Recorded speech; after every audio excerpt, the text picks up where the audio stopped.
আসসালামু আলাইকুম। আপনারা সবাই কেমন আছেন? আশা করি আলহামদুলিল্লাহ ভালো আছেন। আমিও ভালো আছি, সুস্থ আছি। সকাল থেকে ভিডিওটা শুরু করলাম। এখানে হলো মেহমান সব চলে গেছে, আজকে কোনো মেহমান নাই বাসায়।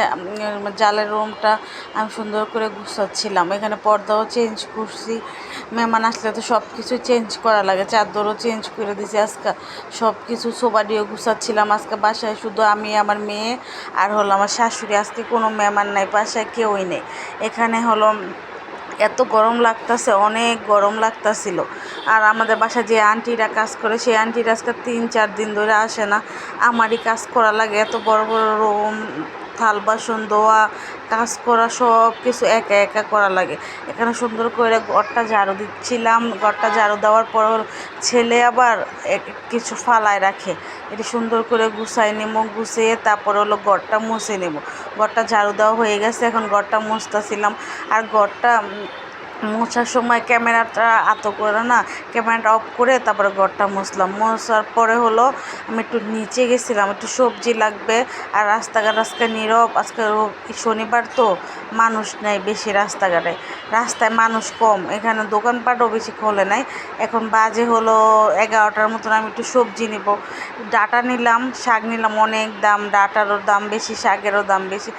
অল্প টাকায় যদি আমি বেশি বাজার করতে পারবো না, অল্প টাকায় অল্পই বাজার করতে হইব। এখানে হলো আমার শ্বশুর আনে, আমার হাজব্যান্ড আনে অল্প একটু।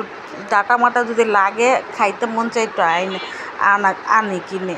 এখানে হলো আমি বাসায় চলে যাচ্ছিলাম, বাসায় গিয়ে ডাঁটারি ছুলে সিদ্ধ দিয়ে তারপরে হলো রান্না করব। এখানে আজকে নলা মাছ, ছোটো ছোটো নলা মাছ ছিল ফ্রিজে, নলা মাছ বাইজা নিয়েছিলাম। বাইজা সুন্দর করে রান্না করব ডাঁটা দিয়ে। আমার কাছে অনেক ভালো লাগে ডাঁটা দিয়ে মাছ রান্না করলে।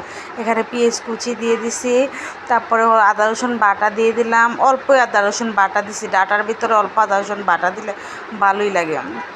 বেশি আদা রসুন বাটা দিলে না গন্ধ করে তরকারিটা, আর অল্প আদা রসুন বাটা দিলে সুন্দর গন্ধ কিছু বলে না।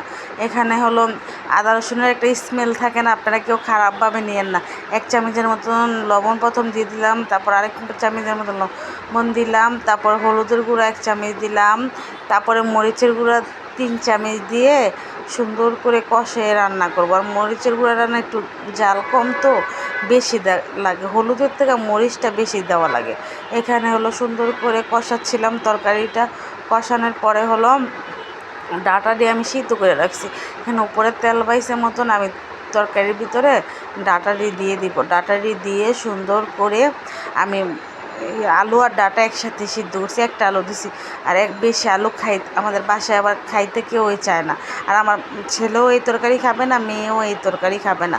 এজন্য অল্পই রান্না করতেছি, যেমন দুপুরবেলায় হয়ে যায়। আবার রাত্রে আরেক পদ রান্না করবো এই জন্য। আর রাত্রে তো আমার হাজব্যান্ডও রুটি খায়, শ্বশুরও রুটি খায়, এই জন্য একটা টেনশন করতেছিলাম না। আমাদের তো আমরা শাশুড়ি আর আমি আর শাশুড়ি ভাত খাই, মেয়েও খায় না। একদিন খাইলে 2 দিন খায় না মেয়ে। আর আমার ছেলে তো ভাতই খায় না। এখানে হলো কষাইয়া পানি দিব না, ভুলে গেছিলাম ক্যামেরাটা অন করতে। আপনাদের কার কার এরকম হয়, ক্যামেরা অন করতে ভুলে যান। এখানে হলো পানি দিয়ে পানি নিয়ে এসে পড়ছে তরকারির রসাটা। তারপর আমি মাছটা আস্তে আস্তে দিয়ে দিতেছিলাম, দিয়ে সুন্দর করে 5 মিনিটের মতন ঢাইকা দিব। 5 মিনিটের মতন ঢাইকা দিলে, আর ছোট ছোট নলা মাছ, এখানে এমন ছোট ছোট নলা মাছ আমি কম দেখি। অনেক দিন আগে নলা মাছ আনছিল, আর পোয়া মাছ ছিল ফ্রিজে। এই দুটোটা দিয়ে তো ডাঁটাটা অনেক মজা লাগে।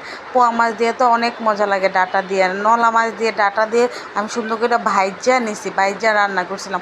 তরকারিটা অনেক মজা হয়েছিল। এখানে ধইনা পাতা ছিল, ধইনা পাতাও দিয়ে দিলাম। ধইনা পাতাটা দেওয়ার পরে হলো আমি আবার 2-3 মিনিট রেখে নামাই ফেলছি তরকারিটা। আর তরকারিটার কালারটা মাশাআল্লাহ দিয়ে অনেক সুন্দর হয়েছে।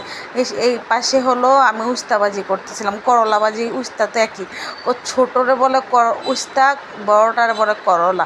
আমি করলা ভাজি করতেছিলাম, করলাটা সুন্দর হয়েছে, সবুজ রয়েছে। আমার কাছে তো করলা ভাজি চিংড়ি মাছ দিয়ে অনেক ভালো লাগে। চিংড়ি মাছ তো সবার ঘরে অ্যালার্জি, এই জন্য চিংড়ি মাছ দিয়ে নেই। তারপরে হলো চালতা দিয়ে ডাল রান্না করতেছি। চালতা দিয়ে ডাল তো সবার পছন্দ, আমার ঘরের সবারই পছন্দ। চালতা দিয়ে ডাল আমারও পছন্দ।